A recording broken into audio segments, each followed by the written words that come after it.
on last night's epic semi-final between England and Argentina, Christopher Nolan's epic new film, The Odyssey.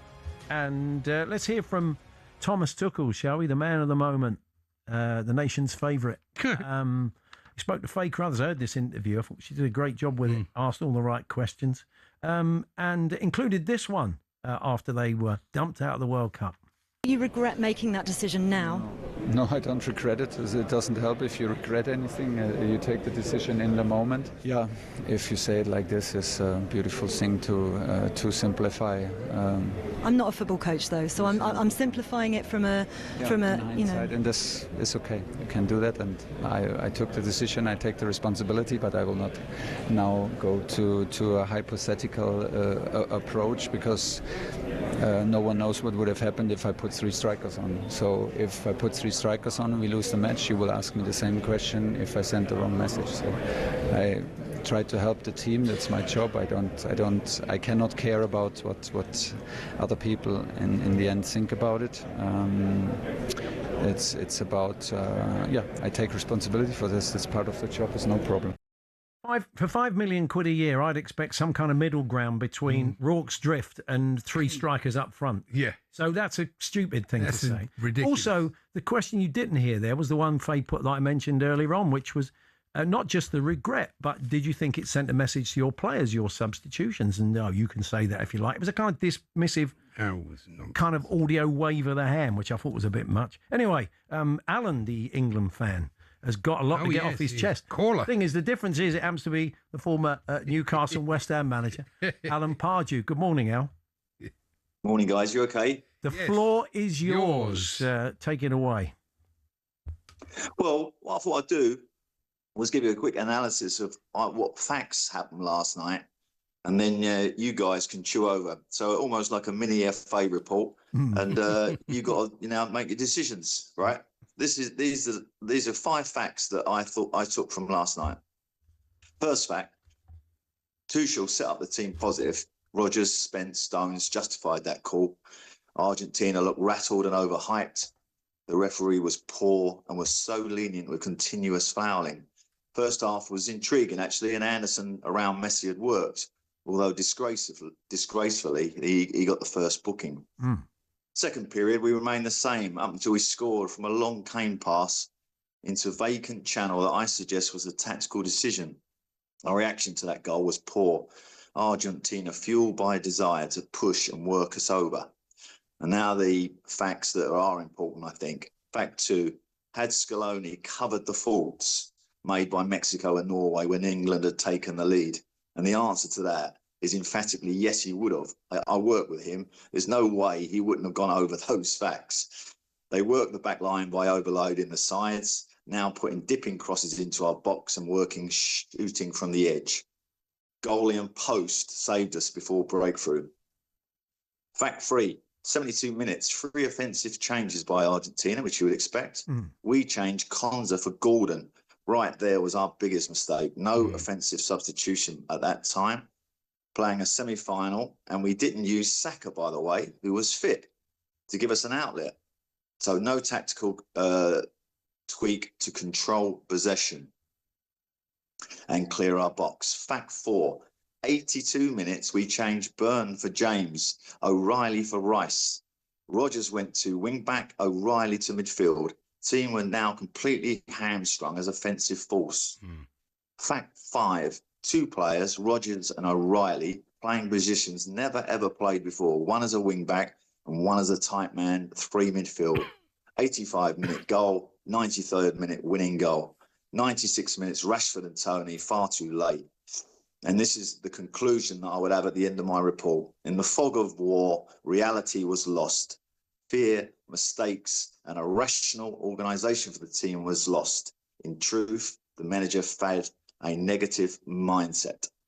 Can't argue with any of that, Alan. I think that's absolutely just nail on the head. Every point, absolutely. Can you understand it? Can you, in part of the LMA, if you like, can you understand how in the fog of war he slightly lost the plot? Do you have some sympathy for it? Have you done it yourself, maybe? Yes, I have done it myself. There's sometimes on the bench when the chaotic nature of a game and particularly the type of game that was unfolding there, where you do lose your reality. And I lost it a couple of times. I like to think in big games, I didn't, and I think that's what he's paid for. So if I had a criticism of him, it would be that in that moment, which he'd have experienced many times before, by the way, I'm sure he got lost in the fog of war himself at Chelsea and et cetera, that he would have been more aware of it and made a change that would have changed the dynamic of the game. I actually thought, I don't know how you guys feel, I know there's obviously a lot of criticism this morning, but I actually thought the players come out of it with a lot of credit. Sure. I actually thought they did the job that was put in front of them.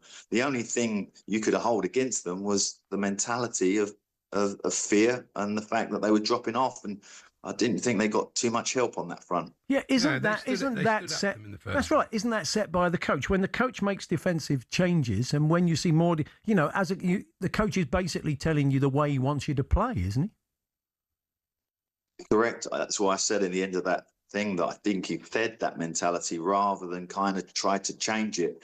He kind of fed a mentality of fear, of like holding on, when really and truly, Watkins or Saka to come on the pitch, as you was quite rightly said, Paul, just then, we didn't need 3 strikers on the pitch, but we needed an outlet. We needed some energy. We needed something to take the pressure off that back line. Rashford would have been perfect. Did you ever, Alan, change your after-match reaction following a period of reflection? In other words, what I'm asking you is, do you think Tuchel may go away after a few days and think, you know what, I really did get that wrong? And I think people would appreciate it if he came out and said that. Yeah.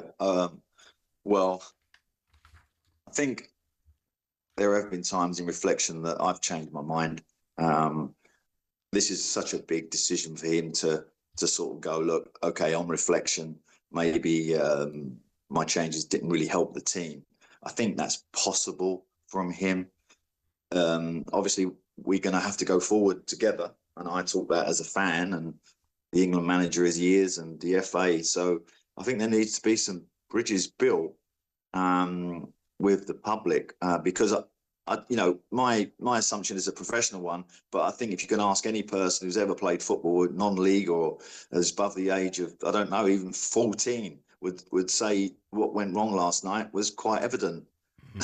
And that, it didn't quite work out. The tactical changes that the manager, who's highly paid, made. That's the thing. It's not hindsight. It's not Captain Hindsight, this. I read out the conversation that Andy was having. All the pundits, all the journalists, all the fans were having the same real-time conversations. And obviously you're sitting there doing your report, making notes in real time. We could all see it. Everybody, it seemed, could see it, apart from the England coaching staff.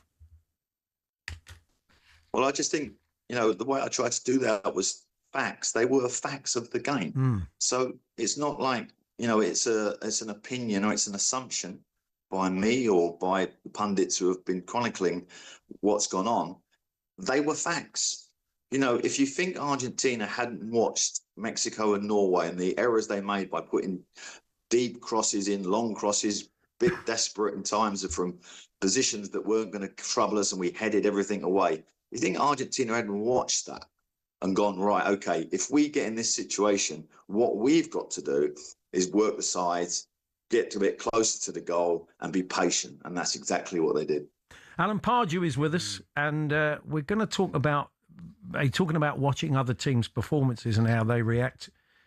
Could we take in a little bit out of Spain's book from the game against France? We'll ask Alan if he feels we have the personnel and the tactics to do that, amongst other things. Don't forget, we'll hear from you. Do you feel that Thomas Tuchel is the man still to take England to the finals and hopefully win a senior men's tournament? If you do or don't, 03717 223344, talksport.com/H&J, text to 81089, tweet to TSH&J. We'll get the news headlines for you next. But for now, that was our review of last night's epic semi-final between England and Argentina.